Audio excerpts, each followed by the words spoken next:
নাম তার শ্রী অরণ্যকুমার মহন্ত, বয়স মাত্র 10। কিন্তু এই ছোট্ট জীবনটাই যেন এক বড় সংগ্রামের নাম। পিঠের মেরুদণ্ডের সমস্যার কারণে জন্ম থেকে শারীরিক ও মানসিকভাবে প্রতিবন্ধী এই শিশুটি হাঁটতে পারে না, কথা বলতে পারে না, তবে বাবাকে, মাকে আর মামাকে কিছুটা ডাকতে পারে। রংপুরের পীরগঞ্জ উপজেলার নখারপাড়ায় কাঠের একটা ছোট্ট খাঁচায় শুয়ে থাকে 10 বছরের একটি শিশু শ্রী অরণ্যকুমার মহন্ত। একটা সময় চিকিৎসার চেষ্টা হয়েছিল, কিন্তু টাকার অভাবে থেমে গেছে সব। দিনমজুর বাবা মা অনেকটাই নিঃস্ব হয়ে গেছেন ছেলের চিকিৎসা করাতে গিয়ে। এখন দিন চলে কাঠের খাঁচার ভেতর। হ্যাঁ, কাঠ দিয়ে ঘেরা এক টুকরো জায়গা, যেটা এখন অরণ্যের ছোট্ট জগৎ।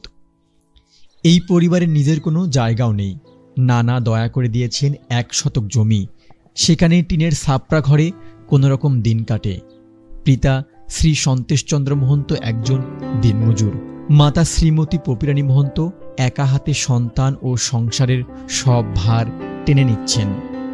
মায়ের একটা ছোট্ট চাওয়া, আমার অরণ্যের যেন একটা হুইলচেয়ার হইতো, অন্তত চোখের সামনে ঘুরে বেড়াইতো। প্যারালাইসিস হয়েছে, ওইলেট নিয়ে যাও, সব জায়গায় নিয়ে যা, দেখছি না ও তো অন্য কিছু না, খালি ডাক্তারেরা আমাদেরকে একটাই বলে না, এই ছোলা আর হাঁটবে না। এই পুঁতি আমার একটা গাড়ির দরকার। আর আমরা যে মনে করেন গরিব মানুষ, আমরা তো আর কোনো লোক রাখতে পারবো না যে আমার বাচ্চাটাকে কেউ দেখুক। এখন যেটুকুই লাগে আমি করতে পারবো, কিন্তু গাড়িটা হলে তখন আমি ও বন্ধু বান্ধব, যেমন বন্ধু থাকে, ওরও তো মনটা কয় যে ওই বাচ্চাগুলোর সাথে আমি খেলি, তখন ওরা যেখানে যাবে আমি ওই গাড়িটা করে সেখানে রাখে আসতে পারবো। কিন্তু মন চাইলেও তো আর ওকে লেখাপড়া করাতে পারবো না। পারবো? ও তো হাত দিয়ে কলমই ধরতে পারবে না, তাহলে ওকে আমি লেখাপড়া করাবো কীভাবে? এই কারণে ওর একটা গাড়ি হলে আমি বাকিটা আমি সামলে নিতে পারবো। বাবা মার মতো তো গরিব আর কেউ নাই পৃথিবীর। তো বাচ্চাটার যদি চিকিৎসা করা, তার পাশে গাড়ি যদি সরকার থাকি দেয়, তো বাপ মায়েও হেল্প পাবে। হলো তো কিছুই নাই। এর বাপের মনে করো দিন আনে দিন খায়, আনলে পেটে যায় না, আনলে নাই, এই অবস্থা। তে এর মধ্যে এই বাচ্চার কি খাওয়ায়, মনে করেন নিজেই কি খায়, বাচ্চাকে কি খায়, আবার হলো যে বাচ্চা যে ট্রিটমেন্টটা করবে তারা সেটাও তো পারে না। এই অবস্থার কথা জানানো হয়েছে স্থানীয় প্রশাসনকে। উপজেলা নির্বাহী কর্মকর্তা আশ্বাস দিয়েছেন দ্রুত হুইল চেয়ার দেওয়া হবে।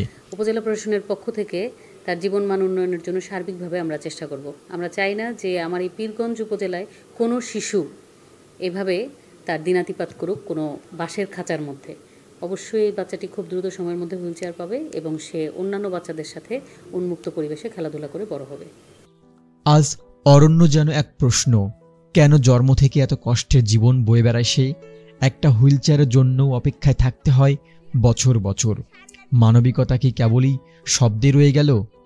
আমাদের উপজেলা সমাজসেবা কার্যালয় বা সমস্যা অধিদপ্তর থেকে সর্বত্র সহযোগিতা করব এবং তার হাঁটা চলার সুবিধার জন্য তার একটা হুইল চেয়ারের ব্যবস্থাও করে দেব এবং অন্যান্য যত ধরনের সুযোগ সুবিধা দেওয়া যায় উপজেলা সমাজসেবা কার্যালয় পীরগঞ্জ তার সাথে থাকবে। এই শিশুটার কোনো চাওয়া নেই, কোনো স্বপ্ন না, শুধু একটু ভালোভাবে বাঁচার সুযোগ, আর সেটা দিতে পারেন আপনি, আমি, আমরা সবাই। আসুন আমরা সবাই এগিয়ে আসি অরণ্যের পরিবার ও অরণ্যের দিকে। মেহেদি হাসান, রংপুর টাইমলাইন, রংপুর।